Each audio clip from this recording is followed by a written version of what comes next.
Guess what time it is? It's time to play BaaD Radio. It's true. It's a networking show and a lot extra. Plus, it's hosted by two beautiful women. And we got a guy in the studio today, so it should be a lot of fun. Anyway, the other Melissa is setting up the cameras for her own professional shoot. She's got a thing called, wait. Striking Brand. Go to strikingbrand.com. And for more information on networking with us here, BaaD radio.com. Looks like it's just about time to start this shindig off, so I'm going to dip out and I'm going to put a logo on this screen. Right, whoop, here we go. Boop. And we'll be ready to go. So I'm going to bow out. Here we go. You're listening to Radio Cosmos. All night long. Bravo! My compliments, little lady. Break for 30 seconds. You are now listening to BaaD Radio. Hello and welcome to BaaD Radio. BaaD stands for Business at a Distance. This is a show about local businesses and business networking. We are here in the News Radio WFLA Orlando studios from 11 a.m. to 1 p.m. I am your host, Angela Smaritto, and in studio with me, we have our producer, Melissa Fox. I am the master of master control. It's like Darth Vader or something. No.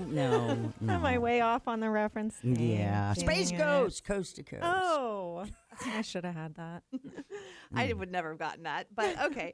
Next up, we have Melissa Jacob with Striking Brand. Hello. She is our co-host and our videographer. Yay! If you go to baadradio.com, you can see under episodes, you can see all the previous episodes of BaaD Radio. She does a fantastic job for BaaD Radio and for our sponsors. And if you go to strikingbrand.com, you can see all of her other work because she is a videographer and she's also a photographer. Please join me in welcoming Coastal Claims Services Executive Vice President Danielle Robosky. Hi there. I said I did it wrong, didn't I? Oh, you were as close as you were going to get. Robosky. Herbowski. Robosky. Robosky. So thanks for coming in today. I'm excited to have you here. We're going to talk all about public adjusting. Nice. Do you know what a public adjuster is? Kind of, only because Brooke is an attorney and she works closely with your kind. But we're going to talk about that because a lot of people do not know what a public adjuster is or what role they play. But before that, we're going to talk about Frogger's Bar and Grill. If you're looking for a place to go with friends or meet new ones, then you're looking for Frogger's Grill and Bar. With 4 great locations, there is bound to be one near you. Come with friends or bring the family for some food and fun, and don't miss out on Frogger's amazing menu where everything is fresh, never frozen. Oviedo, Mount Dora, Apopka, and Altamont Springs. Frogger's, hopping with food and fun. All right, up for the networking news. You want me to do that again? Okay. So the networking news, we're going to talk about BNI today. But first, we're going to say that our sponsor mentioned is Symphonic CBD, which is a branch of Live Your Best Life, both advocates for Green Compass Global. Green Compass products are USDA organic lab tested, non-GMO, made in the USA, and cruelty-free CBD products. And they are key in making calmness a habit. They also have CBD for our fur babies. 4th of July. I was about to say. Just happened. And do you have any? We do not. Okay. We have a dog, Roxy, and she's getting up in age a little bit. And so the older she gets, the fireworks had her just pacing. And so I gave her some CBD and I let her get on the couch, which she's not normally allowed to do. And so she did. It took her a few minutes, but then she settled down next to me. And I could still feel her heart beating fast, but she was calm.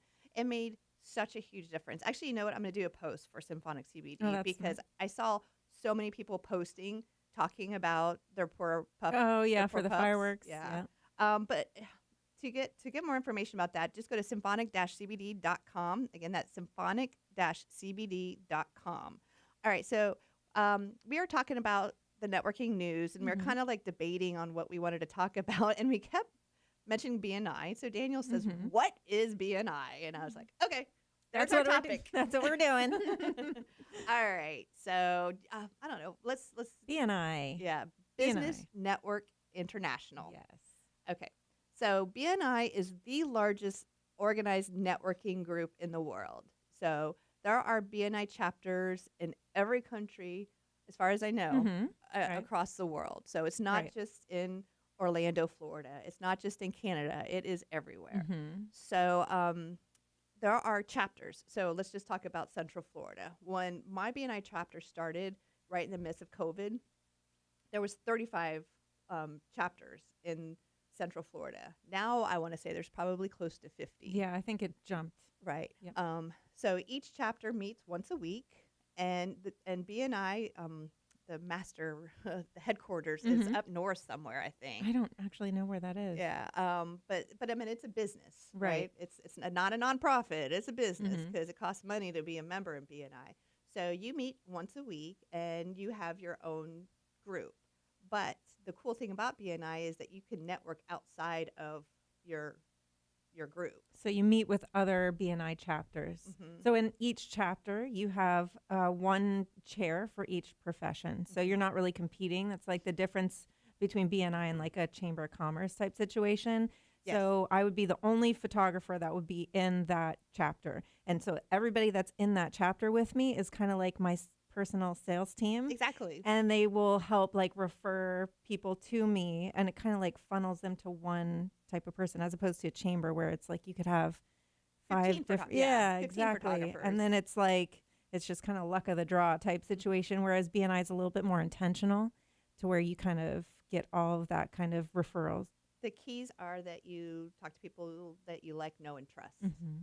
And that's so people know that I'm in a BNI. So people will come to me, hey, Angela, I need a roofer. Mm-hmm. Or, hey, Angela, I'm looking to get this done. Who do you know? I mean, my whole family's trained.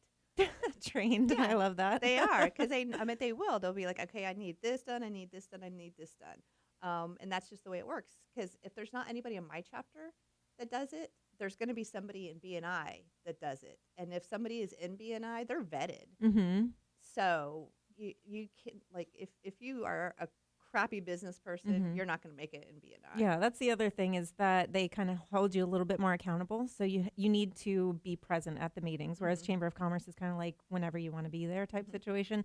You need to be there. You need to be referring to other people that are in your chapter. So it kind of has like that A report card. yeah, and like a team player type situation.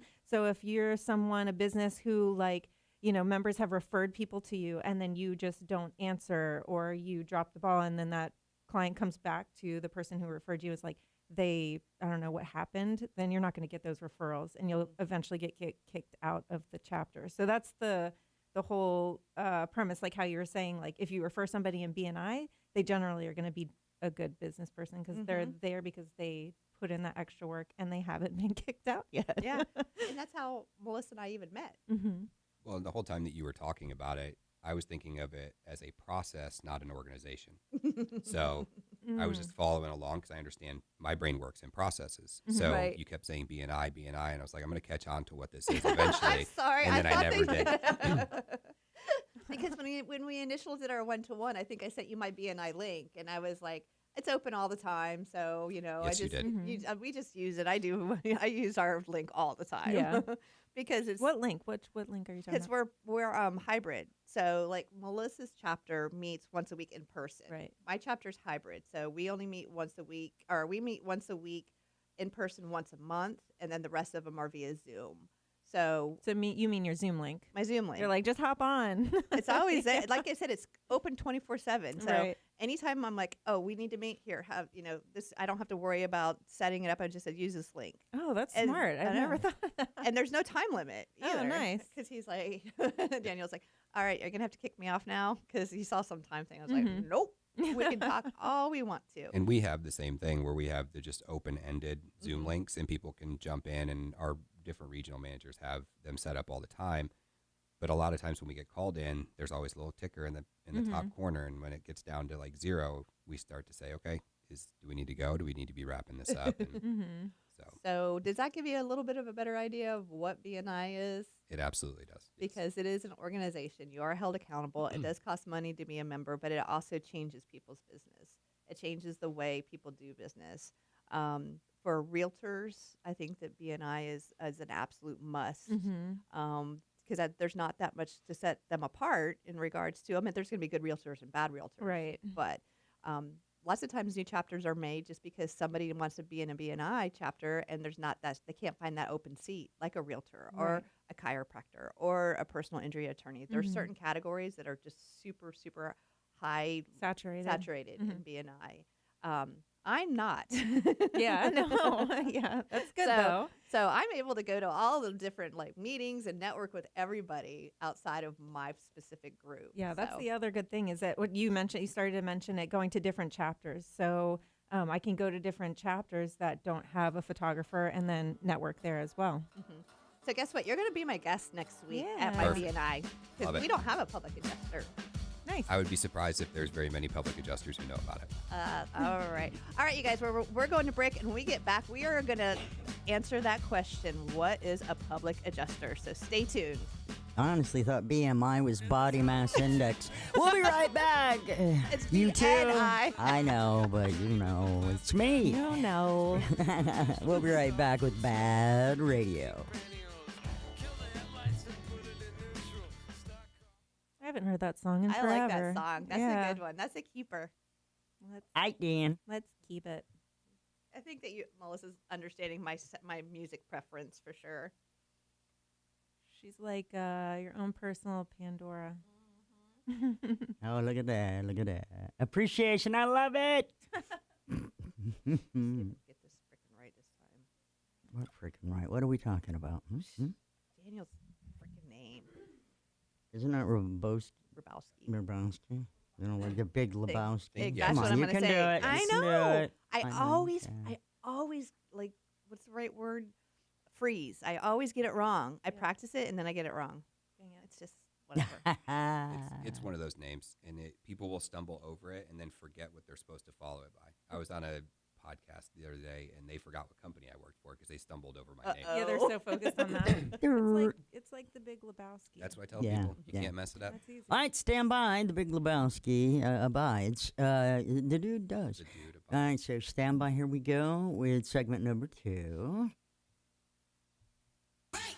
Welcome back to BaaD Radio, brought to you by Premier Couple Superstore, because a couple that plays together stays together. Welcome back. And this portion of BaaD Radio is brought to you by Premier Couples Superstar. It is hot, hot, hot out there, so best to plan some inside activities. But first, a trip to Premier Couples Superstore. They have the best selection of lingerie, shoes, toys, games, level oils, clubwear, and so much more. You won't pay those high prices because you'll be going directly to the source, 5009 South OBT, or shop online at premiercouples.net, because a couple that plays together stays together. Oh, yeah. It's just part of the read now. You had to add that little All right, so we are here with Daniel Robosky with Coastal Claims, and we're going to talk about public adjusting. So what is a public adjuster, Daniel? So a public adjuster is the first and easiest access to an advocate for the insured.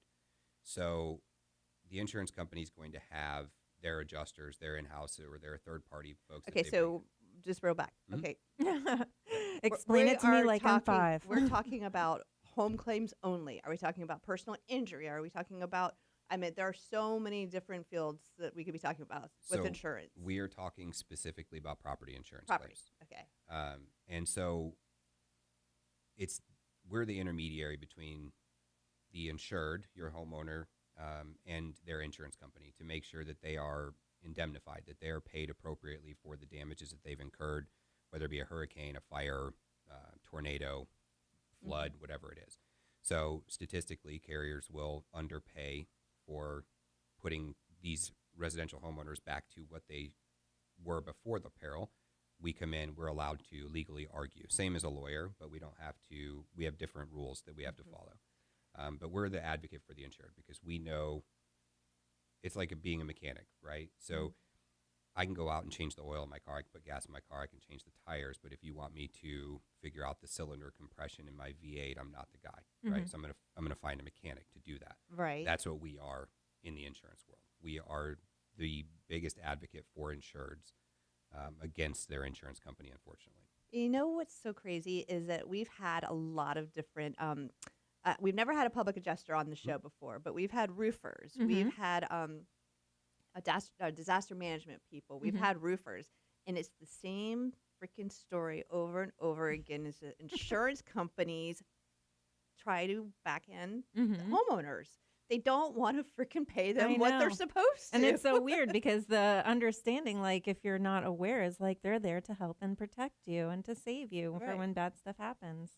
There's a whole industry Yeah. created because of it. Well, and everybody does. They live in that space where mentally it's the guy they buy their insurance from, especially in small town America, all Right. across the country. It's, well, Jim's State Farm agency sponsors my kid's t-ball team. We've known him for Mhm. 30 years. He's got my best interest in mind. He doesn't. His Right. his He bonus might, structure. but Correct. the But whoever also- the policy what distributor Mhm. doesn't. Correct. And Jim's bonus structure at the end of the year is based on how many claims are Mm. filed. Mhm. Oh, really? I Yes. see. I didn't know So that. they're incentivized to not help, right? What about Correct. insurance agents, though? It's the same. same That's what thing? I'm talking about. Yeah. So in State Farm and is probably the most predominant when you see when you drive down the street, you see their red buildings with their white logo on it. Mhm. You know, Yeah. every neighborhood has one. Well, I Mhm. see State Farm too. Like there's they seem to do a lot more advertising, but I think it's the individual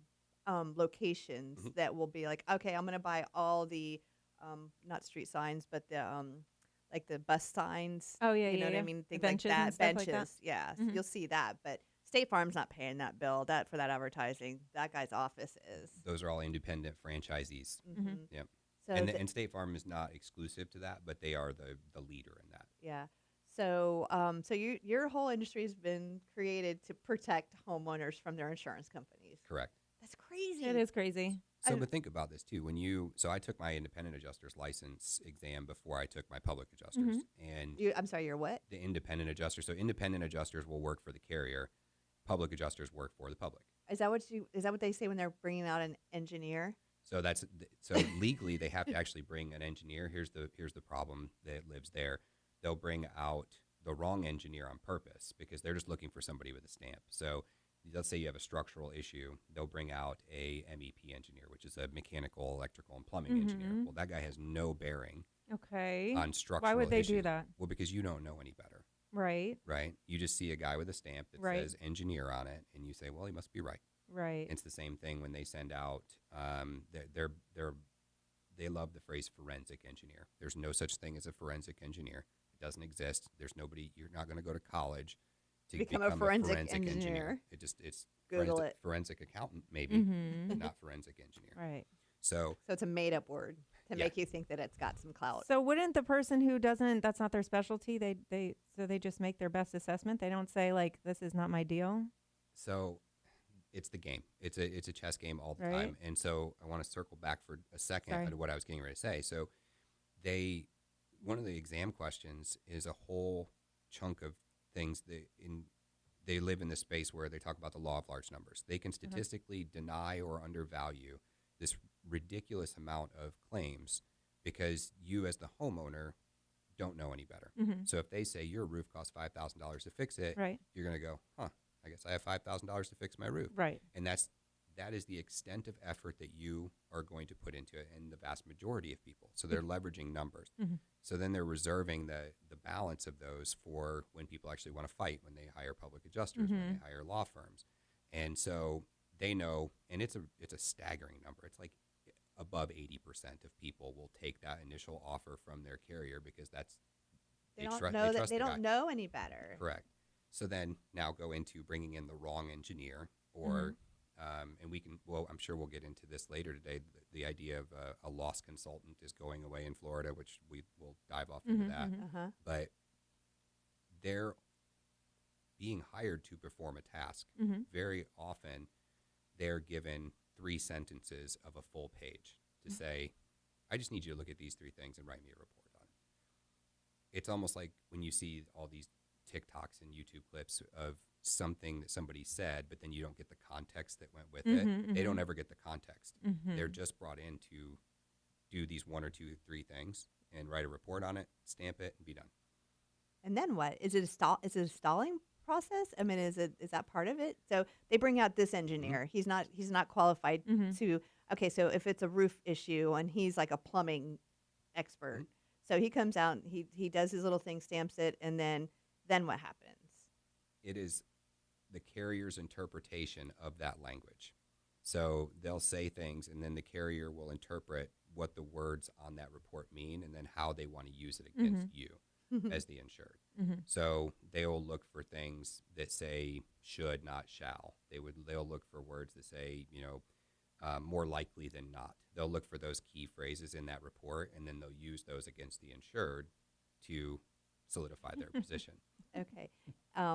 And then what? Okay, so they send out the improper engineer, and then he files a report, or he does his little report, and then the insurance companies come back and says, okay, based off of the engineer's report, we're going to offer you $5,000 for your roof, Or deny it. or deny it altogether. Right. And just so everybody's clear, it's not that they always send out the wrong engineer, but we see it. We see it all the time. We do thousands of claims a year. We see kind of every possible scenario that we could. But yeah, they will use that to validate their position. So an engineer is very rarely triggered right out of the gate. You'll see it on tile claims a lot, where tile roofs, Right. just because Tile's hard. it's a lot expensive. Yes, and they don't want to pay for those, so Right. they'll trigger an engineer immediately. But usually, an engineer is triggered after a representative is involved, whether it's public adjuster or Or a a lawyer. Correct. Okay. So once we send in our letter of representation, depending on the claim, they'll start triggering third-party people. So engineers, if there's a loss of use, because we're seeing a lot of people with Airbnbs now, so they're filing within their property insurance, they have loss of use endorsements. So we have to bring in accountants to figure out that stuff. It's a lot more complex than just the construction side of it. Right. But everything that the carrier's ever doing is to position around not having to pay, or to minimize what they have to pay you to put you back to pre-loss condition. Wow, that is scary, and like I said, we just keep hearing this over and over again. All right, so that music means we're going to break, and when we get back, we're going to talk more with Daniel Robosky with Coastal Claim Services. You were so close. She nailed it. I did. not Stuttered. really. I She stuttered a little stuttered. bit. You're listening. Are you listening to BaaD Radio on News Radio WFLA Orlando? It's so frustrating. Not that I said the name wrong, but just the crap that The insurance company. Oh, we're just on the outside layer of this onion, too. Like, My face is going to be like red by the time we're done. That angry? Really? That's wild. Okay, hold on. What I'm doing Are here. you a homeowner, girl? Renter, it's even worse. I'm a renter as well, and our house got half the roof torn off, and we found out that the owner had an ACV only policy, which doesn't replace shit, right? So we have to. I'll work my way around it because I know of enough guys in the construction industry, but No, I mean, like you said, we can talk. I'm fine with calling people out and companies and stuff like that. I have no issues with that whatsoever. But I do like stories. Like if you have a story of like of an example stuff, I do like that a lot. okay. Am I sounding okay? No, you sound great. Okay. Good volume. No, it's very good. So when you do your podcast, is it like this? No, this is leaps and bounds ahead of anything that I ever had. I had a little table microphone and a shitty little ring light and a camera that I bought because I didn't know how in depth it was going to become, and I didn't know how much traction I was going to get. And I received a lot of traction initially, and then When you say traction, what do you mean? a lot of Followers and a lot of veterans wanted to come in because the whole focus was I wanted to do veterans that found a way to transition their skills into the civilian world effectively. Gotcha. And so while I knew a lot of those folks and a lot of those people wanted to jump on immediately, once I ran through all the people that I personally knew, it was like it just died. Right. know. Gotcha. All right, let's do segment number 3. Wow. Stand by.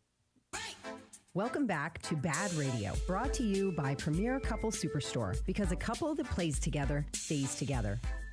And we're back, and this portion of BaaD Radio is brought to you by Forge IT Consulting, providing a fully outsourced IT department with a personal touch for small business. No company is too small. ForgeITconsulting.com. All right, we're talking with Daniel Robosky with Coastal Claim Services about public adjusting. And so this last segment, he kind of talked a little bit more about what a public adjuster is. And so this is my own personal view, is that people understand what an attorney is and what an attorney does, but they don't really understand that there's that the public adjuster is also somebody that they can get to. Now, I know we have a lot to talk about, but real quick, can you tell me what the difference is between using a public adjuster versus going straight to a claims attorney?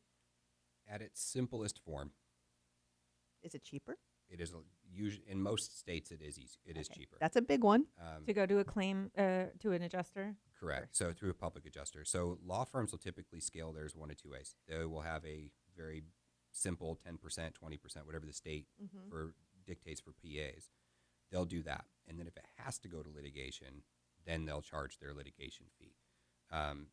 So the easy answer to your question is we can both interpret policies and the language in the policy, but we can't go to court. They can. We can be called into court. We can be deposed, but we can't initiate court proceedings. That's the easiest way to look at it.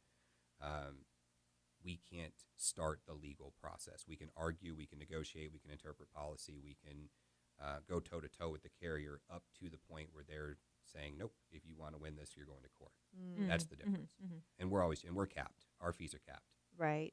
So what is a percentage of that happens where it's just like where they're just like, farmers or whatever it is, like, nope, not happening, not paying this. We will pay out so much money in attorney's fees just to not have to pay this. So you'll see a couple different things. It'll depend on the state. So obviously we're focusing on Florida. There are alternative dispute methods that exist before it has to go to litigation. So we'll try the mediation process where the court does get involved, but it's not a I'm not suing you, you're not suing the insurance company, right? We have about 7% of our files go to litigation. So we're able to get to an agreeable settlement prior to that. I don't know the statistic as far as statewide because there are so many lawyers involved in the process without going to litigation. It would be really hard to get, take Brooke, for example, like to ask her, she would probably know because it's her business, but to ask anybody from the outside to look at it and go, well, of the 5,000 claims that you've done, how many of those were actual litigated files as opposed to we ran them as representatives and didn't need to go to litigation, but it happens a lot. Yeah. Okay. Well, that, like I said, that's really interesting. And again, I think what a lot of people don't realize is that, like I said, there is help to be out there without having to go to attorney. Because I know lots of times people are scared of attorneys. Until I got to know a lot of attorneys, I would be scared. Why? Because I would be scared the phone call cost me $400.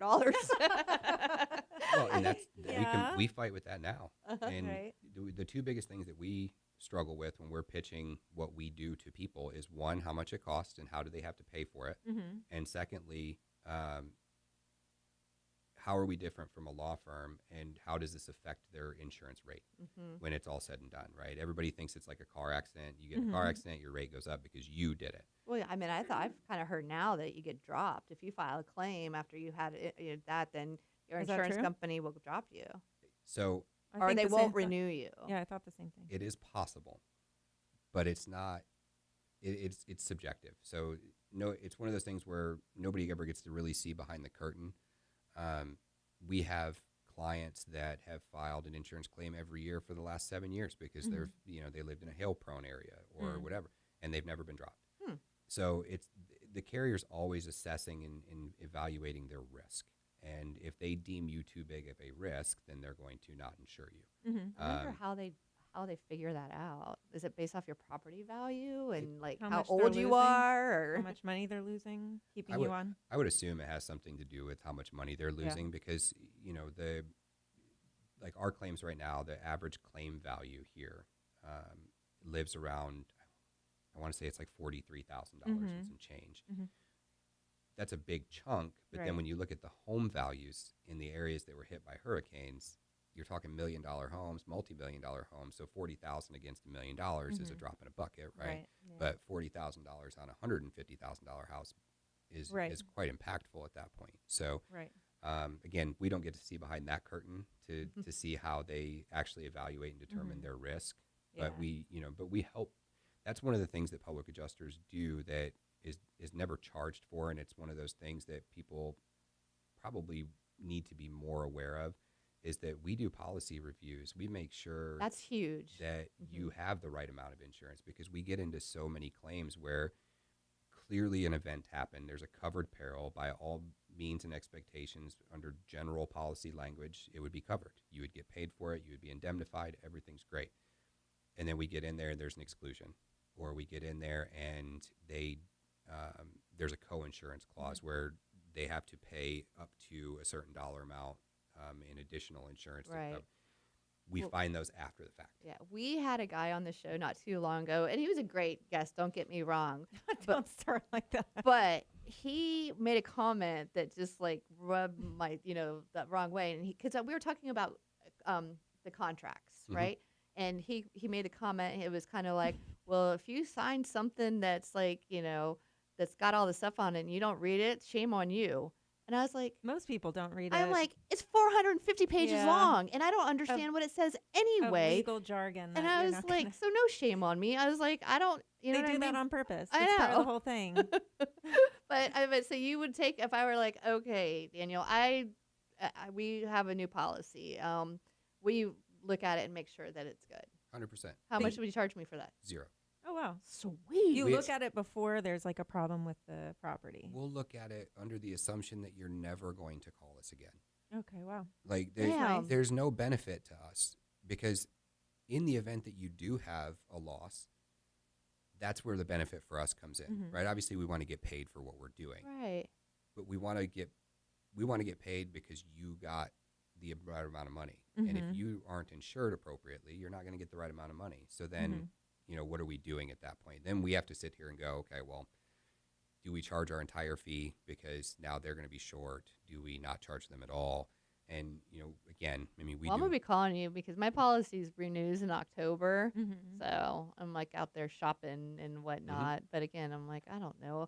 My house flooded with Hurricane Ian, but it flooded. It wasn't wind-driven rain or any of that crap. It came from the ground up, like, because I have a sunken living room, and it was a mess. But we had a disaster management company come out, and they tried to figure out any way they could to say that it didn't come from the ground, and they couldn't. It came from the freaking ground. I didn't have flood insurance, so guess what? Well, can we talk about that for a second? Sure. So there are We're those 2 minutes tags. till break too. So Understood. So that is one of the tactics, again, as we kind of cycle back to that. Wind-driven rain, delamination, degranulation. There's all these just made-up things that they want to use. The thing to remember, and this is why representation is important, if they would have come out and you weren't educated at all, you'd say, okay, well, I guess it's a flood.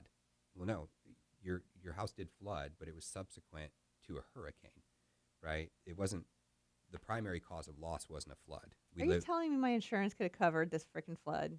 Yes. I think so. I think that's what's happening right now. Oh, Yeah, that's what I heard. G. Mhm, Yes. yeah. So OMG. it's the same thing. We talk about, we have these kind of running jokes in our industry, like we don't talk about Voldemort, right? So there's certain words, mold, we don't Did say. you just reference Baltimore I from know. Harry Yes. Potter? I Yes. know. You're Do you talking know to the me? We're going to become best friends. Okay. We don't talk about mold. We don't say the word flood. We don't, like, there's a handful of these things that we just do not say. Mold is probably the biggest primary one, because when you look at an insurance policy, the extent of coverage for mold specifically is very low. Usually it's like $5,000 or $10,000, and it costs a lot more than that to remediate. But it's only if mold is the primary cause of loss. And so what the carriers will do is they'll come in and they'll say, no, it's mold. Your house is moldy. Well, it's moldy because of another event. So it's subsequent to that event. But they'll say nope, and they'll try to fit it all in that mold gap. Wow. Well, we're going to go to break, and when we get back, we're going to talk about how bad Angela got screwed from Hurricane Ian. So stay tuned. Quietly laugh amongst yourselves. There's no need to point. Made myself laugh. This is BaaD Radio. Oh, yeah. It sure is. Do you like Harry Potter? Oh, yeah. Nice. Yes. I'm a Potter fan. So we went through this. So Harry Potter, Lord of the Rings, all the Matrix. Like, give me 3 movies or more of anything, I'm down. Did we talk about this already? No. Oh. I like you even more. I have a Harry Potter house. Yes, she's not lying. It looks like, when you go to Universal and it's like those rides that are all like themed out and Yeah. stuff. She has, yeah. So at some point, He's like, I don't know what to do with Yeah. that Well, information. at some point, I want to look at what they told you about your Mhm. house, because I don't care if you've already accepted it. They're like, we can go back and unscrew I'll tell that. you. You can How many laugh at people did you talk to when you, because you know so many people, right? I had a disaster management company come out Yeah. and That was hired by you or the carrier? by me. Okay. They didn't charge me to come Right. out, but they assessed it and they said, "Listen, this water came from the ground up. Mhm. You don't have flood insurance. You don't have coverage. There's nothing that we can do." Mm-hmm. You don't have flood coverage, just I don't separately. have I don't have You- flood insurance. I'm not in a flood zone. Oh, okay. Yeah. So okay. I'm not in a flood zone, but Yeah. we'll talk about Let it. me. Yeah. It's when we're all done with all of this. Obviously, we'll. Well, I want to talk about it on the air. Yeah. But I'm Okay. saying I want to actually review it. Okay. when It's we're- like, get me that I didn't paperwork. file a claim. I got an SBA loan. Oh Christ. Oh, no. You Yeah, should have it met gets him worse. earlier. All right, let's talk about this you know on what? the radio. This is like perfect Yeah. because this is Yeah. real life. yeah, but we don't learning. want you crying. This is the last It's segment. my show. I can cry if I want to. I can cry if I want to. Okay, stand by. Segment 4. Maybe not. Welcome back to BaaD Radio, brought to you by Premier Couple Superstore, because a couple that plays together stays together. Welcome back. And this portion of BaaD Radio is brought to you by Ground Up Property Services. Rainy season is here, so don't make the mistake of overwatering your lawn. Call Rick Hall with Ground Up Property Services about a water sensor. Too much water can be just as harmful as not enough water. And while you're at it, ask about the irrigation system inspection, and don't forget about the lawn painting service. If you're planning an outdoor event and you want to hide those brown spots on your lawn, call 407-468-4295. You can also find Rick at groundupinc.net. All right, we are talking with Coastal Claims Adjuster Danielle Robosky.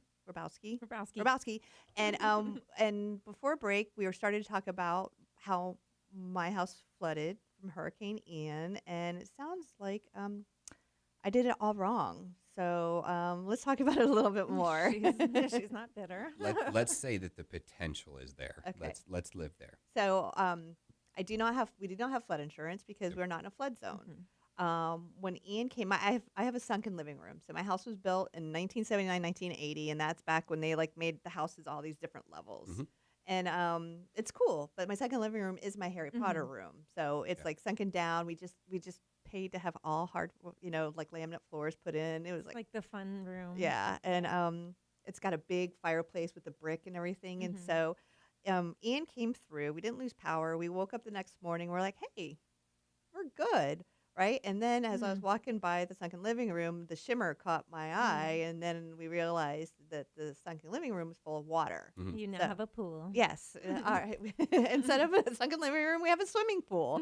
And then so we had to like get in there and get all of our furniture out, and the floor was floating. And then I find out that the water's toxic because Oh, it's right. Category 3 rainwater. And I'm just like, oh, and my family's in there barefoot digging stuff out, and a nightmare. But I couldn't. We had a disaster management company come out and assess it because we wanted to file a claim.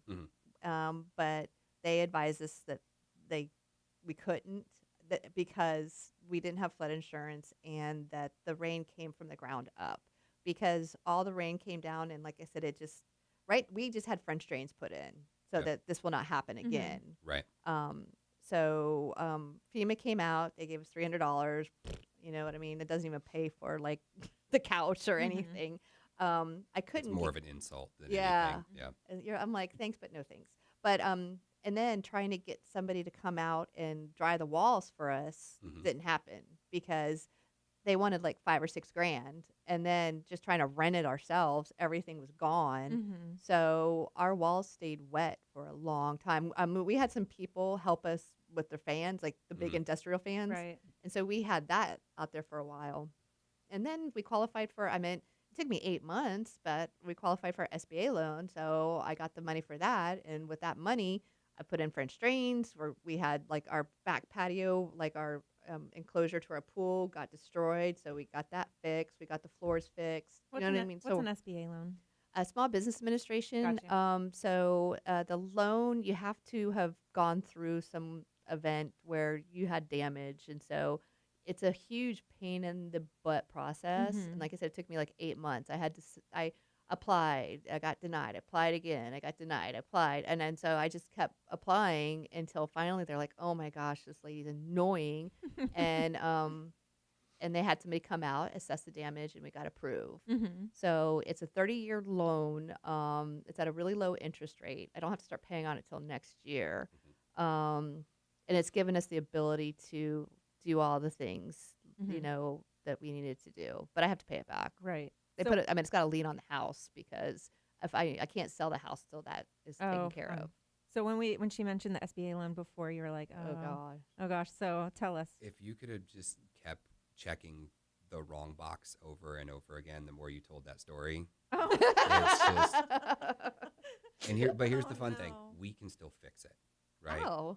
So you never filed a claim. So let me say this for anybody who is listening: tell your friends, tell everybody. It is no harm for you to file an insurance claim on your property. It does not hurt you. It does. All it's doing is triggering your insurance company to investigate something, whatever it is, whether you blew it up on accident because you were making something you shouldn't have been doing, whatever. Right. You're forcing them to start an investigation. That's it. It doesn't hurt you. It doesn't affect your rate. I don't care what your broker, your agent, your buddy, whoever tells you otherwise, they are wrong. It does not hurt you in any way for you to file an insurance claim. Okay. Now, with that being said, for you, you can still file one. And so I came out of the water mitigation space before I became an adjuster. Oh, okay. So you know And all about this. Everything that you just said made me just my eyebrows go up, my eyes get really wide. I was looking at you the whole time. So here's the fun thing. There's still remediation that can be done at your house. I guarantee it. Well, we haven't done the drywall yet, so it's still damaged. Yeah. And so you said category 3 water. So that's as bad as it's going to get, right? There's nothing past that. And that's one of the big arguable points that the carriers love to live in is like they want to say it's category 1 or category 2. Oh, no, it was straight up hurricane water. Yeah. So. And it soaked all into my walls for minimum of 14 days to 3 weeks. And you haven't replaced it yet. I haven't replaced it yet. We did get a mold assessment, though, and we're good right now. But it was what cold. Did they do surface and air, or did they? Surface and air. They didn't probe. They didn't do any destructive testing. They didn't drill little holes behind you. No, not yet. Oh, he's smiling because he can fix things. I'm telling you. Did I finally do something right? Or did I do something no, wrong you again? did. You Okay. did. They just. Thank the Lord. It's one of those things like when you go rent a car, they're like, you want an SUV? They're like, do you want a small SUV, a crossover SUV? Or, like you got the small SUV where you probably should have gotten the big one, but you did something, right? So let's talk about policies for a second. I just wanted to make sure my family wasn't breathing like agreed. Black mold. mold, Yeah. But let's talk about policies for a second. Every insurance policy has a requirement for the policy holder. It's their duty to mitigate against potential further damages. It doesn't mean that you have to fix everything. It means that you have to make an effort to making it less, right? So what you did, you went out and bought fans. You hired a disaster company to come in.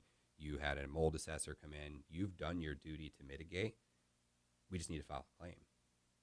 Like there's still room for you, and then you can potentially recover. But Ian was, I mean, it hasn't been a year. What is Correct. the law now? My policy is from October of 2022. So it's before all these law changes went into effect. And even once these law changes come in, there's a retroactive period, right? So they're not going to be like, okay, well, now everybody's screwed.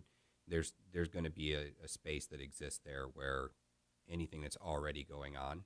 So we need to get moving. Do you think the insurance policy will give me money so I can pay the start of the SBA loan back? I'm going to say, without looking at your policy, without really doing an assessment, the possibility is there, yes. Okay, say that again because Melissa was talking to me in my ear and I couldn't hear what she said. Without seeing your policy and how it's written and any random exclusions that you may have, if we're just making an assumption off of general policy language, yes, the possibility is there that we can recover that. Now, the things that you paid, use the SBA loan to pay for, those are betterments. So putting in French drains that didn't, your policy more than likely doesn't cover betterments, but they needed to cover something in there. So Right. there's a puzzle to put together here, but I would confidently say that we should be able to recover something unless there's something crazy in your policy that obviously I haven't been able to see. Yeah. Damn, I wish he was an SB or in a BNI because then it would be such a good referral. Yeah. Hey, the good news is that he'll be able to help you. Right? This is after kind the of fact. exciting. So yeah. I don't know. I'm kind of sad that I didn't know all this before. But think about this, like we're sitting here having this conversation because you're active in the space.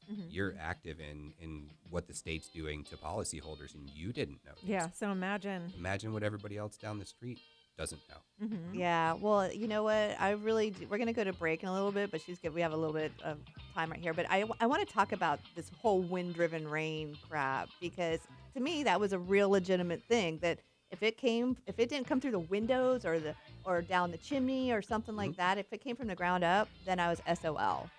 But that's not the case. Correct. It's not the Okay. case.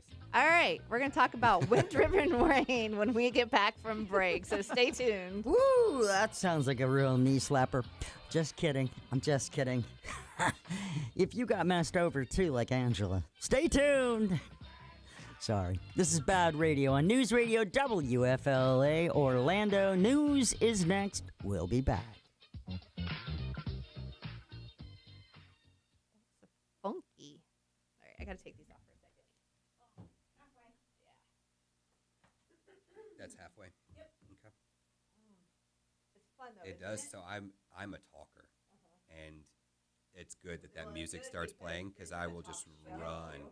Yep. I hear the music and I'm like,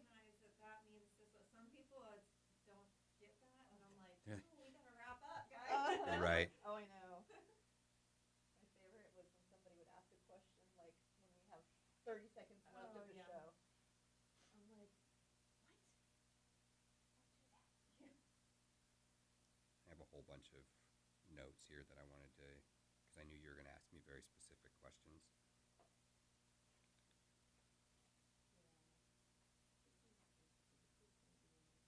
Yeah, so they're reducing the deadline for policyholders to report and open a claim from 2 years down to 1 year. I'm still within 1 year because it was September. Or was it October? When was it? September, October. October 28th. No, September 28th? Shit. It was September. Okay. Did you guys get a lot of damage in New Smyrna? We got more from Nicole than we did Ian. I live But it rolled right, the eye of the storm rolled right through here and went north of us and sputtered out. so much water. That's what really killed Winter Springs area. I don't know about Oviedo. But that's where they're screwing everybody is they're making an argument like, well, it's flood and you're not part of the NFIP, so the National Flood Insurance Plan. And well, you didn't need to be. You're not in a floodplain. So, and again, this was caused from a hurricane, not a flood. And so this is where the wind-driven rain conversation comes in, which you'll enjoy this one, I'm sure. But yeah, and on a serious note, send me whatever you have. Send me a copy of your policy, whatever, and we'll run it. But we haven't fixed the drywall. That's fine. That's fine. We have put the French drain. You have, We have replaced the flooring already, though. do you have photos from before? Yeah, I have video. Perfect. That's all I need. I have videos of Generally, that's all we need. Who's your carrier? Florida Peninsula. They're not terrible. You could have done way worse. You also could have done way better. You're kind of in the middle. With Florida Peninsula. Yeah. I used to have State Farm, and they got me a new roof, and then I don't know how to fix it. State Farm, the biggest three advertisers are the worst three insurance companies. They're the biggest advertisers because they keep the most money. Yeah. Makes sense. I have a friend right now that's going through so much from Ian, and they have farmers. Farmers is tough. Yeah. Okay. They have rewritten it. We ready to start hour number 2? Yes, ma'am. Right then, let's do this. You're listening to Radio Cosmos. All night long. Bravo! My compliments, little lady. Break for 30 seconds. You are now listening to BaaD Radio. Welcome back as we launch into the second hour of BaaD Radio. I'm going to run through all the regular info for those of you who might have just joined us. I am Angela Smaritto, your host, and we've got our producer, Melissa Fox, Hey, hey. our co-host and videographer, Melissa Jacob. That's me. And her business is called Striking Brand, and you can watch all of previous episodes of BaaD Radio on baadradio.com. You can also go to strikingbrand.com to see all of Melissa's other work, which is going to be photography and videography. And so for the first hour, we were talking with Daniel Robosky, just like Lebowski, from Coastal Claims. And we're going to talk with him some more for the second hour as well. I wanted to have Daniel on for the full 2 hours because obviously I have a spot and for this whole topic. And it sounds like I have even more of a spot for this topic because it affects me a little bit more than I actually thought it did. So And it's nice for everybody, hurricane season coming up and all of that. Well, we're in hurricane season. And tell me, is it true that the waters like in the tropics are like 2 to 10% hotter? So that indicates more storms. So we generally look at the Gulf. So whenever the Gulf is warmer, so it is prone to produce more storms. What that does is it changes our lead time for storm visibility to a couple days, where if it does, where hurricanes typically will form off the Horn of Africa, we usually have 7 to 14 days to kind of really see what they're going to do. If one were to spin up in the Gulf of Mexico on the Tampa side, we would have a couple days to react to that more as opposed to a couple weeks. So, and the Gulf is unseasonably warm, but the hurricane forecasts for this year are still living. They're saying that it's going to be similar to last year. I think that they were calling for 4 or more Category 3 storms. Now, that doesn't mean that they're going to make landfall. That just means that they're going to exist. I know. It felt like there was just one after another. Like, you know what I mean? As far as like, didn't they like run out of names for them? And so they had to started giving them letters or something crazy like that. Yeah, they made some weird stuff up a couple years ago because they have a list of names and they know what they are. So like next year it's going to be this list of names. But there was something having to do with them being subsequent to the first storm that they were Zeta and that's what I'm thinking of. It was Laura. Was it Laura? Hurricane Laura came through, and then it was Delta and Zeta. Right. No idea why they came up with those, but yeah. Yeah. I would hate to have the name of a hurricane that like completely like Katrina or something that it was just like totally Andrew. And then, you know, when somebody says the name, they're just like, you're associated with some horrific event. That's true. That's true. Don't be a Hurricane Angela. Okay. Just watch the baby names. Whenever hurricanes hit, baby names of that named hurricane spike. Really? Yep. Spike? See, I would be the complete opposite. Yeah. Yeah. Floridians and Texans have the whole hurricane party thing down. Yeah. And so they get wild, and then they name their kids after the hurricane. Oh, you mean because I get it now. So, no, that used to be a thing. Like, when I was in my drinking days, hurricane parties were the best. Until I really became a homeowner and I realized how expensive things and how, you know, complicated things are when they get damaged. Then that's when I was really like, okay, go away, storm. You know what? Yeah. Just be gone. I don't care if we're going to have a party. So, be gone. So wind-driven rain. Yes, I do want to talk about wind-driven rain because that is something that I've heard a lot about. And from what my understanding is wind-driven rain is what my insurance companies cover, and that is when that is driven so hard from a storm that it goes through your window, it leaks through a window or a door or a chimney, that it doesn't come from the ground up. So you're mostly right. Okay. It is exactly what it sounds like, right? It is rain that is driven by wind. Now, I'm going to give you an analogy to try and make it make a little more sense. So you have car insurance, right? And you're driving down the road and the transmission fails on your car. You're not filing an insurance claim because your transmission failed, right? But the transmission failing might have caused you to run off the road, blow a tire, whatever. So think about that as your house. The wind-driven rain argument is stemmed from your windows or your doorways being faulty. That's not the insurance company's fault. Your lack of upkeep to your property is not the insurance company's fault, so therefore they wouldn't have to pay for it. So if wind drives rain through the faulty seals on your window and it floods your kitchen or your bedroom or whatever, it's not really the insurance company's fault. I thought that's the only way that they would cover it if it came through. Well, it would if it destroyed a functioning seal or window. So think about it like this. But how do you prove that? So this is a carrier tactic because exactly. So we're always playing this game of you have to prove me wrong. So either we're able to present stuff on the front and say, well, you have to prove me wrong, or they're able to produce stuff initially, and then we have to prove them. Sounds like a board game. It is always, yeah, it is. And so think about it like this, you know, those old horror movies when storms would come rolling through and the windows would fly open and they'd shatter and rain would get in. If the window was a functioning window, not faulty in any capacity, then that would be covered.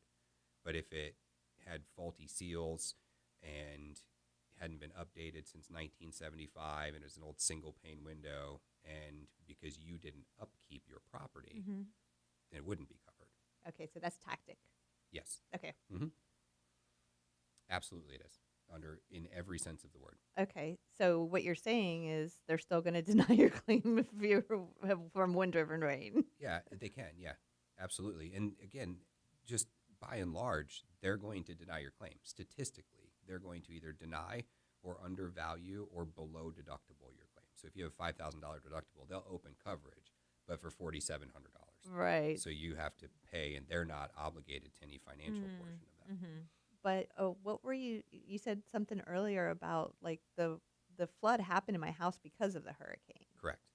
So the wind-driven rain argument would only apply for your house if, again, not to say they wouldn't use it in some other capacity, but it should only because the hurricane brought in the floodwaters and the rainwater. We got 22 inches of water in like 12 hours. Right, which it was is insane. It was ridiculous. Yeah. So let's say a second-story window would have blown open because it was a crappy window. Again, we have to go back to you have to maintain your car. It's not the car insurance company's fault if your transmission blows, your engine blows because you didn't change the oil, whatever. Your house is the same way. You have to upkeep your property. It's not, and this is where the waters get muddy, so to speak, is because a lot of people, when they have to file an insurance claim, then they start walking around going, oh, well, I never noticed that water spot. Or this windowsill was not this way. The caulking around this doorway was not and it was. They just hadn't upkeeped it in years.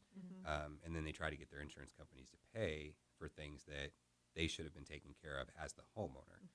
So if I'm the carrier, and I don't like defending the carrier, but I also don't want to pay for things that I shouldn't have to pay for. So even though, so the flood would have not happened if the hurricane didn't happen. Is that what you're saying? Correct. That's why I still should have filed a claim? Absolutely. Because the hurricane brought the wind, the rain, and the floods. Okay. And wild animals and whatever else came out of the water, right? So all of those things happened because of the hurricane.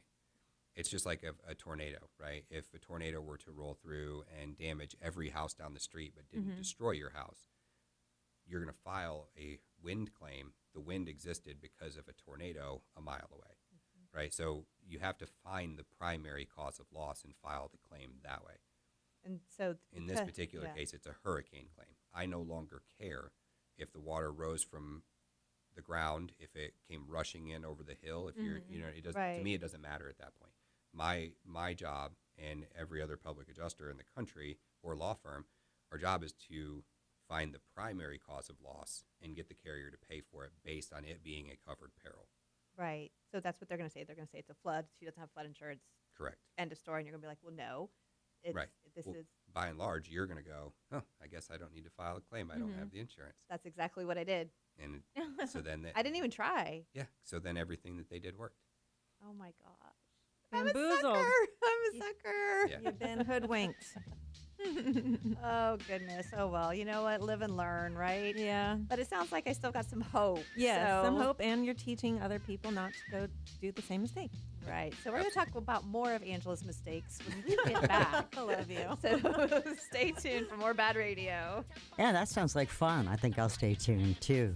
BaaD Radio. Go to the website, BaaDradio.com. We'll be right back. So,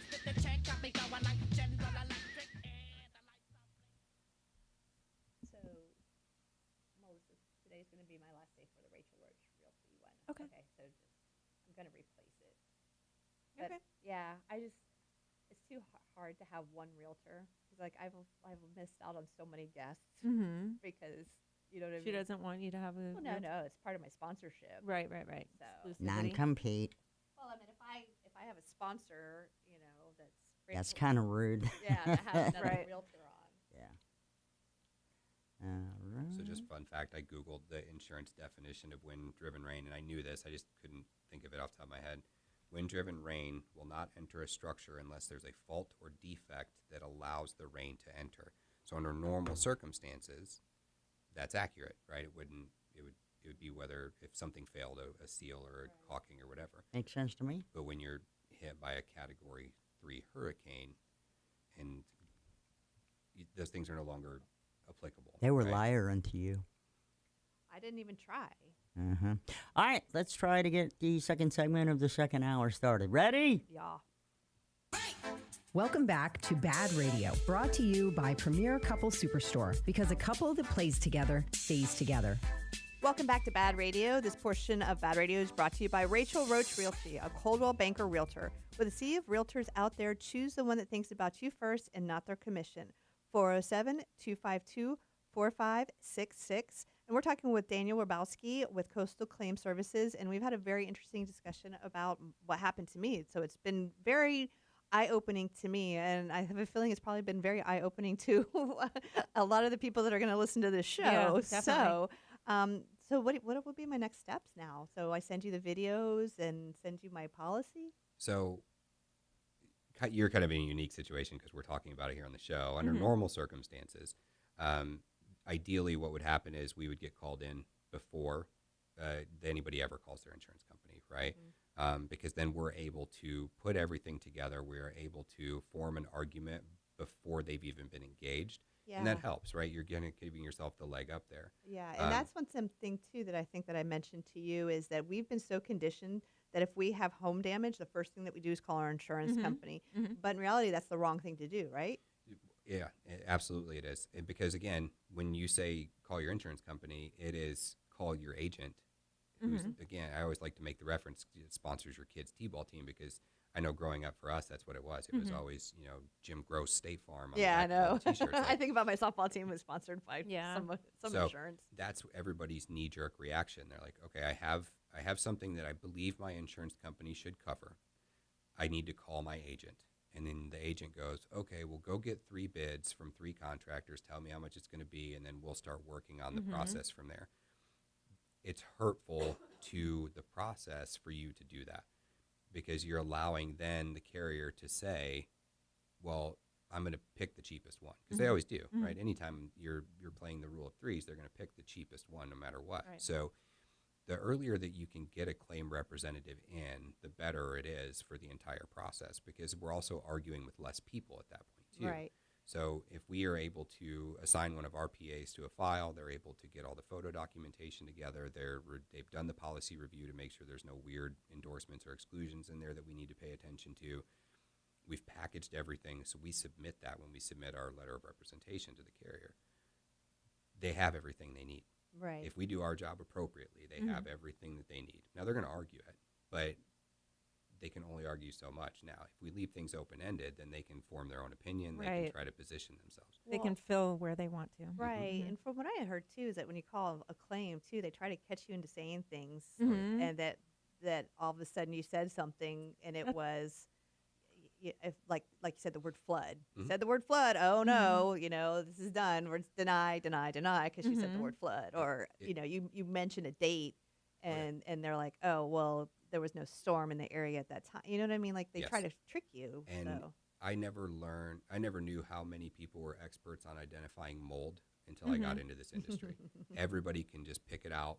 Like if it was a police lineup, they're going to get it every single time. And it's amazing to me the confidence that people have. Like, that's mold. I'm like, well, no, it's not. I was about to say, are you being sarcastic or are you being for 100%, real? 100% sarcastic. But I'll give you an example of what you were just saying. So I did a claim in Dallas 2 years ago, and it was a tile roof, and it was maybe it was 3 years ago. It doesn't matter. A tornado came through Dallas, of all places, and she was 3 or 4 miles out of the track, and the tile needed to be replaced because the carrier didn't agree to pay the tile.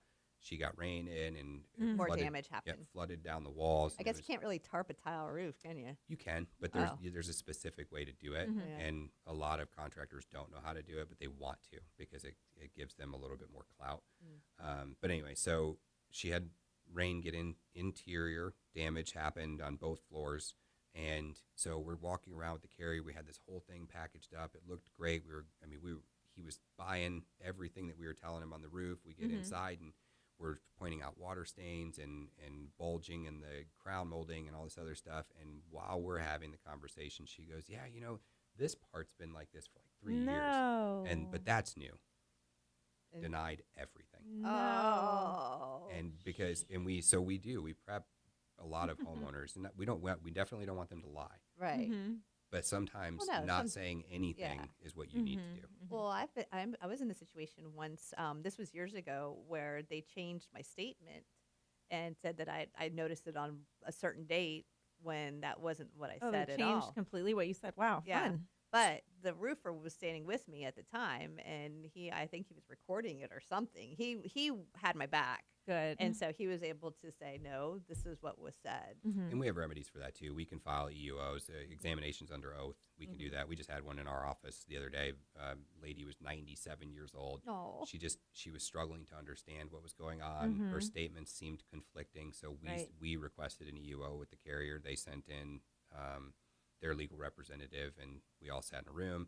We got a recorded official statement from her of what happened, and then that's what's used. So anything outside of that's no longer binding. Yeah. So there's tools that we can use to solidify the position, but a lot of times contractors and homeowners are our biggest adversities. A lot of times we know what the carrier is going to do, generally, right?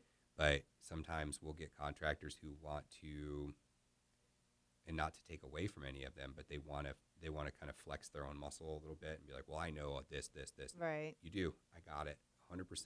Just You're the man. Stop using words. That's what I need you to do right now.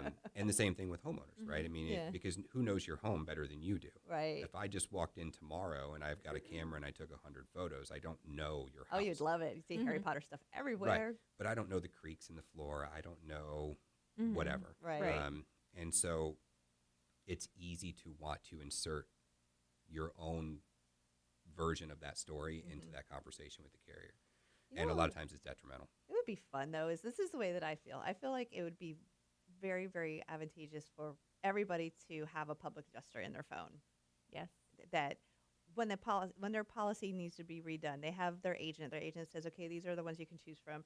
You take those, and you have somebody like Daniel look them over. He becomes your friend, somebody that you trust. And then this is another thing I heard as well, is that it's our due diligence as policyholders that when we have damage done to our house, we're supposed to call a public adjuster first before we file that claim. We're supposed to assess the damage, and then once the damage is assessed, then call our insurance companies. But we're not trained that way. Yeah, that would be the perfect scenario. But again, you're not trained that way. You see Jake from State Farm on the commercials. You hear the what's that guy's name? He's got that real deep, raspy voice. Does the Allstate commercials. Oh yeah, I know what you're talking about. Like, I'll just give me him and Morgan Freeman, and I'll just take a nap. But that's what people see, so they believe that those people have their best interest in mind, and they don't. But they have all the money, and they're doing all the advertising, and you just don't see a lot of public adjusters doing any advertising. Why? I wish I knew the answer to that question. We have a lot of social media influencers in our industry, but that's the same as it is on the contracting side, whether it's PAs, law firms. You see a lot of law firms. They got money. I mean, they they're spending bank. They are, and billboards are expensive. Yeah. But the law firms that you see doing it, they handle all different types. I know. Of, I meant Morgan & Morgan. I mean, I don't know about Dan Newland, but Morgan & Morgan does a ton, and I'm actually kind of a fan of Morgan & Morgan simply because I know several Morgan & Morgan attorneys, and they're good people. We do a lot of work with them. Yeah. There's this guy named Hans Kennan who's on a show that's on here, Contractor Talk with Richie Kidwell, and the guy's great, but he makes so much sense when he talks, but it's just getting that information to enough people is the hard part. And this is what it is with public adjusters: is having a public adjuster on your phone isn't going to cost you money. Right. If your houses get if your house gets damaged, it's not going to cost you money to call a public adjuster and have you come out and assess it, right? Correct. Yeah, Okay. and I wouldn't know that. And you get that when the policy renews, and it's like all those papers, and I'm just like, I'm looking at it like, I don't know if I'm doing the right thing or not. Well, and again, you have to understand too, your agent has incentives, right? Right. So let's say that the carrier comes up with some new verbiage that they want to, some new endorsement that they're like, well, if you have a pink pony, you get 10% off your rate, whatever. Pink pony. Right. I'm buying it. Yep. So they're incentivized to sell you that product. What homeowners need to realize is you can sue your agent for not providing you with the proper policy. Oh, shoot. Did you know that? No. Me either. We see it a lot. Really? We see it a lot. I did a church.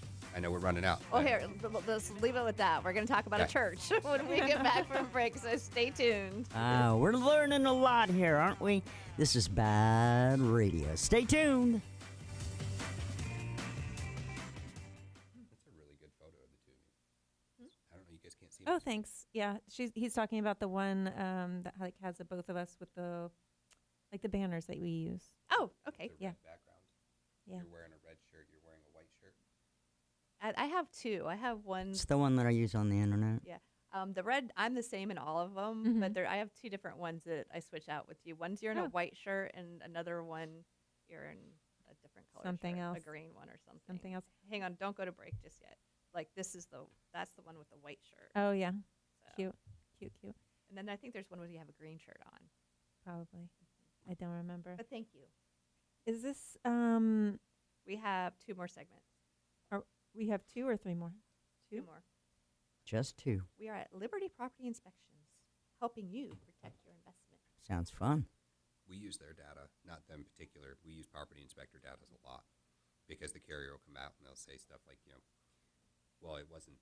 It was this way for years, and we're like, well, did you have to have a property inspector's report done? They're like, yeah, I did one last year. Can I get that? And I'm going to introduce you to Mike Heyman. He saved me so much money. He's a great guy, and he owns Liberty Property Inspections. He sponsors the show, too. Perfect. But my roof, after it got done, started leaking, and the roofing company was like, well, it's not our fault. Mike came out, got up in the ceiling, took some photos, and it happened to be raining, so he got the videos. Perfect.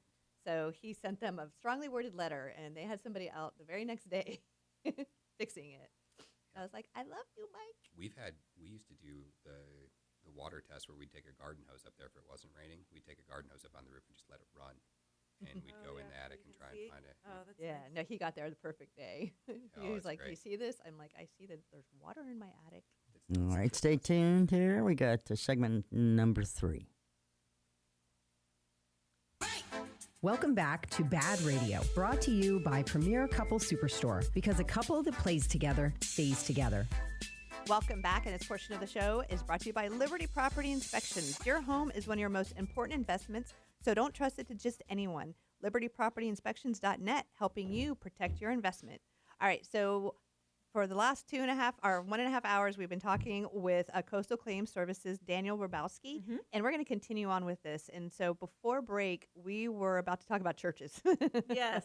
This was a story, right? It was. So the premise here is that your agent is responsible for providing you with at least the option, right? It's just like your car insurance. If the state says you have to have a certain amount of coverage, but then they give you different options in kind of a tier, your agent, your broker, whoever, has to provide you with those as well. And they have to make sure that you are insured at a minimum to the value of your property. So And if what you're- the state says you have to have. Correct. So if you have $1 million home, you have to have at a minimum $1 million in coverage, right? And are there exceptions to this? Yes, they're very few and far between. But Right. generally speaking, if you have $1 million house, you have to insure it for $1 million.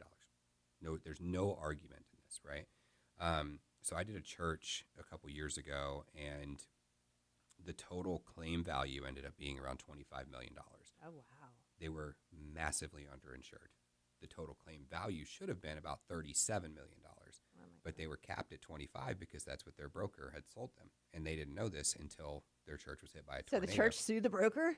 I would assume that they did, yeah. Oh, I would be like, stick it to him, church. Yeah. Now the church was slimy themselves. Oh, okay. Well, then that's it- not good. But point being No. that, you take a church who has a large commercial policy and they were underinsured by $12 million, how often do we think this happens with a homeowner who has a $100,000 to $500,000 Right. house? Probably pretty often. But wouldn't an agent want to make sure that they're covered to the full capacity that they could? Like, don't they make more money the bigger policy they sell them? I would assume so, but again, not being able to see behind the curtain, there's got to be a transference of liability that caused that somewhere, Yeah. right? They said, well, if we insure it for this or add this endorsement in, we're increasing our risk, or That's true. the guy was just negligent and wrote it wrong. Right. They That's what I would actually think would be the case more than not. But every insurance agent and broker has to carry errors and omissions coverage in case they make an error. So you said that some homeowners sue often? Oh yeah, I don't know how often, but it happens, right? What attorney field would cover that? Well, a lot of times, so we can look at it in two different veins. We can look at it from a lawsuit and suing the agent. We can also, they carry errors and omissions insurance, so you can file a claim against your agent's insurance, and they have to pay out after their diligence is done. So there are remedies, but again, the masses by and large have no idea that these things exist, Yeah, and no they way. have no idea that you can go down these roads and that you can actually hold your insurance company accountable. That's amazing. So tell me a little bit about Coastal Claim Services. So we are arguably, by volume, the largest PA firm in the country. Now, by dollar, there's a handful of PA firms that probably trump us pretty significantly. We do thousands of residential claims primarily every single year. We do a decent amount of commercial, but our focus is typically on residential because we cover such a broad spectrum of geographic space that residentials are where we're gonna make our money. I'm curious though, because we talked a little bit earlier about advertising, and you don't really see a lot of public adjuster companies advertising At all. At all. So where do you get your leads from? So a couple of different places. Everybody leverages their own network, right? So we have, right now we have 48 active public adjusters, and for the most part, they leverage their own personal relationships. They will leverage relationships that they have with contractors.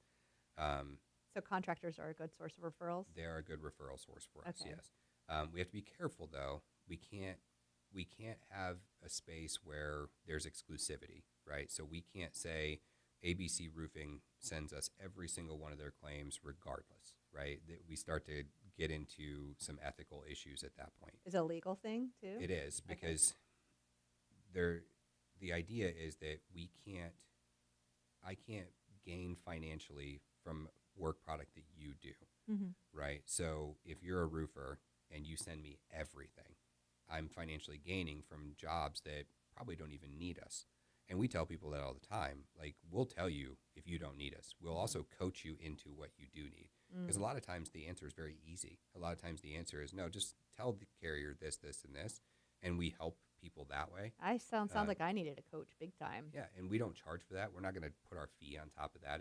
We're taking away from somebody that took us, 10 seconds to be like, no, tell them to read endorsement 13A and get back to you. And Wow. a lot of times that'll solve it. But anyway, so as far as referrals go, that's So each agent is out there networking, bringing referrals in. Adjuster, yes. Adjuster, sorry. Yeah, so adjuster.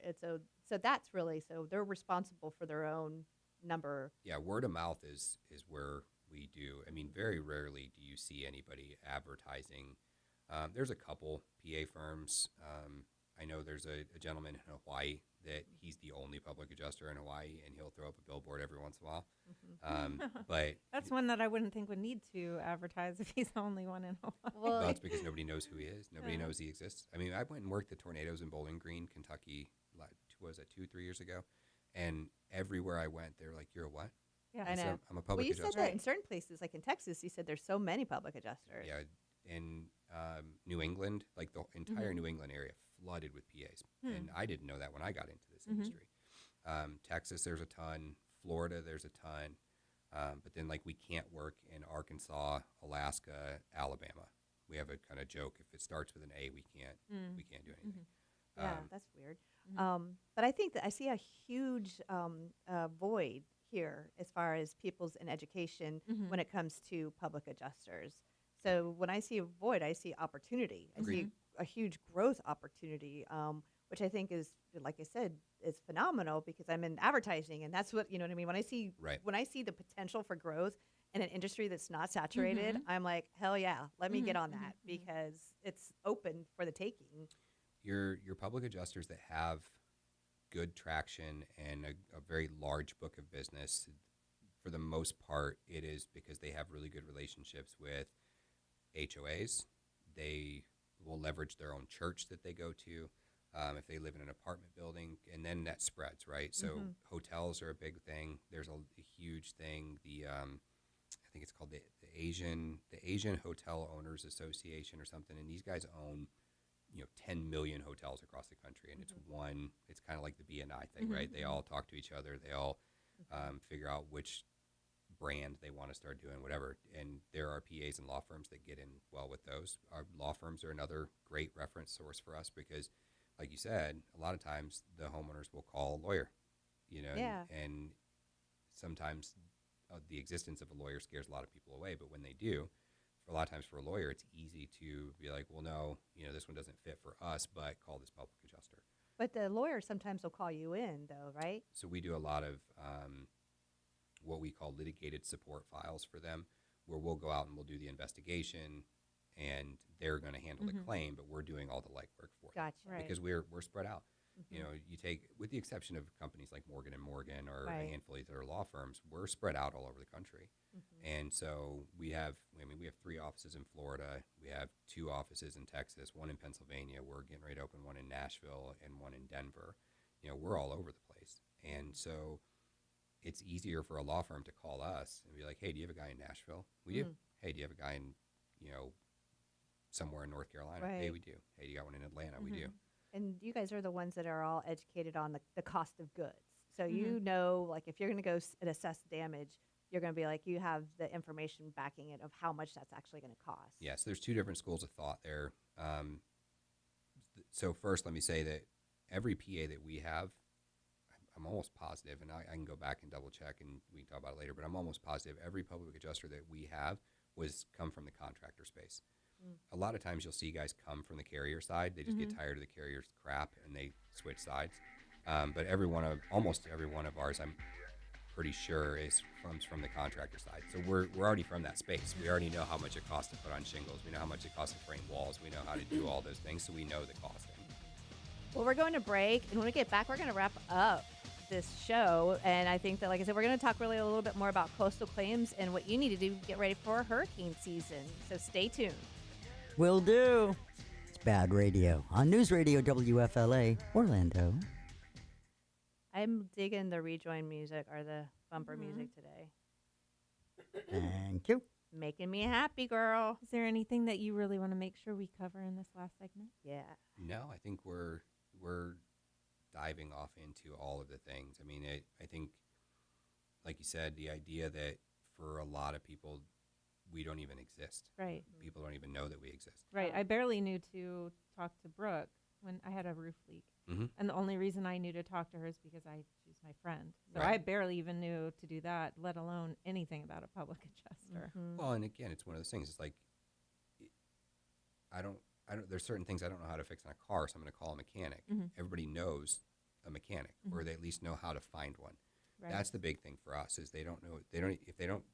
If they do know that we exist, they've only been exposed to 1 or 2, and maybe they had a good experience, or they had a bad experience, but they don't know where else to find other public adjusters. And so our industry is full of these guys who are either really good claim handlers and really bad salesmen, or they're really good salespeople and really bad claim handlers. But we very rarely see the mix of both of those. Right. We're trying to mend that gap as much as we can now, because we've gotten so big that we have to be able to start to say we can sell, and we can.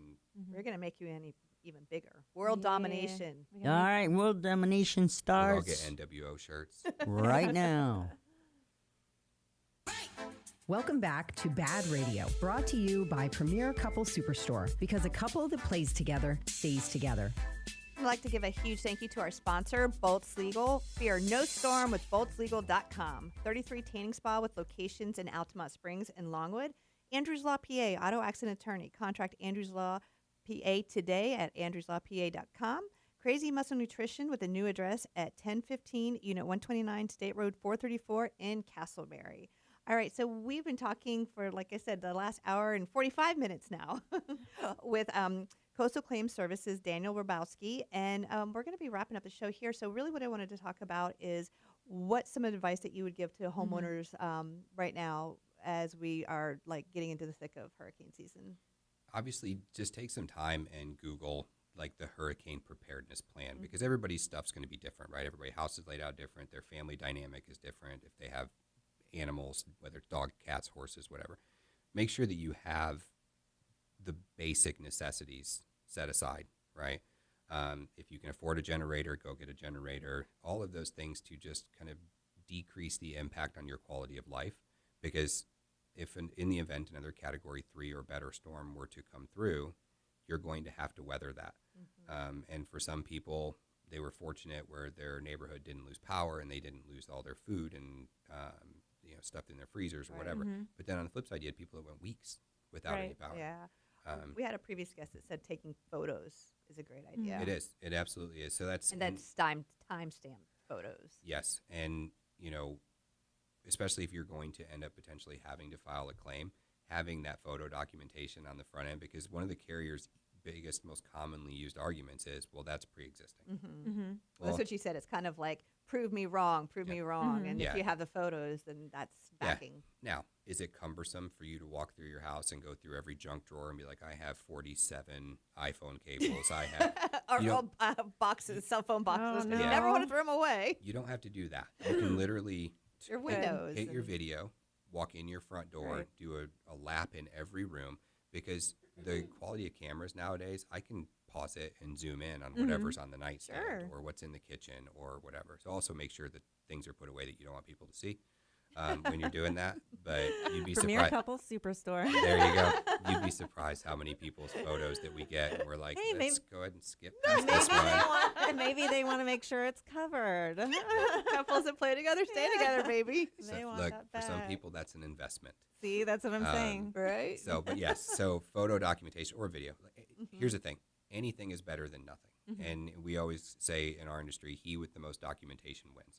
So the more data that you can give us in the event of a claim, the better off that we're going to be.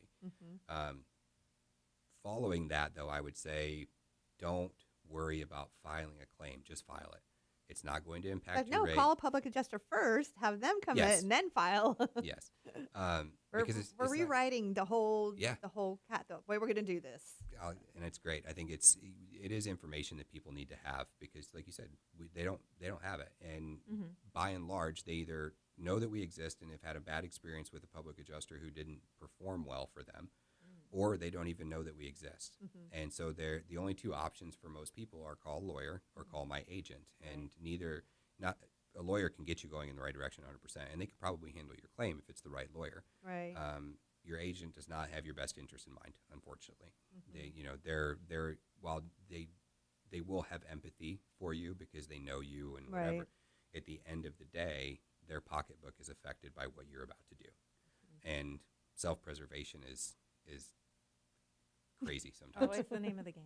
So, just prepare. In Florida and Texas and any of the Gulf states, we're not immune to hurricanes, and so from June to November, at any given time, we could be subjected to one. And having at least the bare necessities, if you just kind of look at the entire scenario and go, if I were to lose power and I had no access to anything for a few days, what is the least impactful thing that I can do? Like, what can I insert into this space that reduces the stress, reduces that anxiety?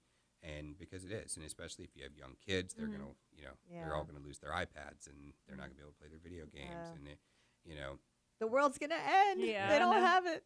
So it's stressful enough for you as it is. Then insert all of these just minor inconvenience. We call it scratching the front door. I would rather have somebody just kick it in than sit there and scratch. And the scratching the front door is those little things like, hey, I can't find a lighter to light the candles. So I'm curious about another thing too is with the law changes, like with the SBA 2A that went into effect, it has capped attorneys' fees. Do you see that public adjusters are going to become more prevalent as people start to realize that? I mean, from what I understand is that just a lot of claims attorneys are going to be like, that's not worth my time because Right. I can't make the money that I should be making on it. And Right.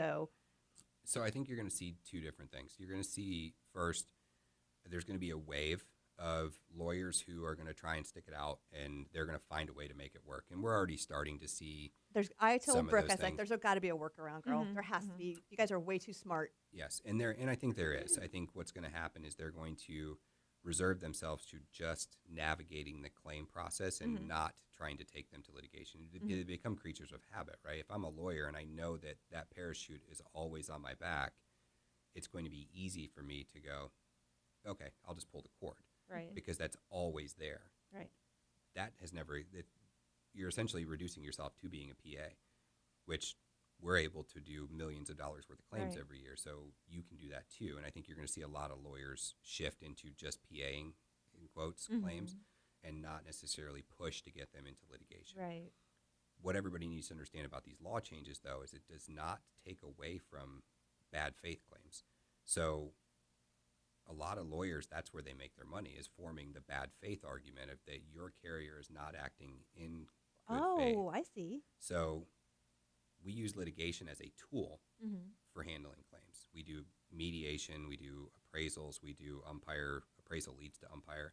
And then if none of that stuff works, then we kind of reserve ourselves to being able to use litigation as a tool. Right. If your carrier's not acting in the best interest of you and they're acting in bad faith, they're just flat out denying things that everybody Right. know to be factually accurate, then you sue them for bad faith, a bad faith claim. That's where a lot of law firms make their money. So that's still going to exist. That's not going away. What's going away is them having the ability to pull that cord and pull the parachute and then say, well, I can charge my lawyer fees on above and beyond this. So if it takes a year, it doesn't matter because you as the insured is not being impacted by Right. that. I'm going to make my money. It's not taking away from you. While I agree with that system, I think it's great. Florida is one of the last standing states that do it. You go anywhere else in the country. Well, you no, don't didn't we see it. just lose that though? Right. Well, you're going to lose it. Yes. Yeah. Yeah. I think it went into effect. I think it's September 1. It's either July 1 or September 1. I know that any policy that was written after December 16th, that it applies. So yeah, those Yeah. will be expiring Yeah. coming up in the next couple months. Mm. That includes me because, like you said, mine comes in October. Yep. So, as far as coastal claims is concerned, very large group of businesses. But I mean, are you said that you're opening more offices? Is that what you're planning on doing? Is just growing and growing and growing? Yes. Yeah, our goal is growth. And so we did a year of very aggressive prescribed growth. And then we're coming into the tail end of the second year where we've kind of balanced out, and then we're refining processes and prepping for another year of growth. Gotcha. So our intention is to be the kind of flag bearer, standard bearer for our industry to say, this is what it looks like when you have good processes and procedures in place. This is what it looks like when you are no longer a mom and pop's business. You treat yourself like a corporation. Right. This is what it looks like when you can be profitable with lower margins because you're effective in what you do. Yeah. No, that's all fantastic stuff for real. And believe it or not, we're coming to the end of the show. So right now, what I want you to do is give everybody all your contact information and how to get in touch with you. So first you'll go to coastalclaims.net. On there is a portal to file an insurance claim. There's our office at coastalclaims.net or contact at coastalclaims.net. And you can reach me directly at Daniel at coastalclaims.net, or you can call me at 270-925-8935. That is my cell phone number, and I will take insured calls all the time. Awesome. All right, and you can find me at www.strikingbrand.com. You can email Melissa at strikingbrand, or you can find me Striking Brand on all social media platforms. And I'm Angela at BaaDradio.com. A huge thank you to our sponsors, and thank you for tuning in. Have a great week, everyone. We'll do it again next Sunday from 11 until 1. BaaD Radio on News Radio WFLA Orlando. See you next week. That was a good ending. We did good. She's like, you have. Well, she told me, she goes, you have about a minute and a half left. Great timing. That's honestly, timing is so I know. hard in this That's why I made a point to say something. That timing was beautiful. Yeah. Because like when people are talking and then it's so hard to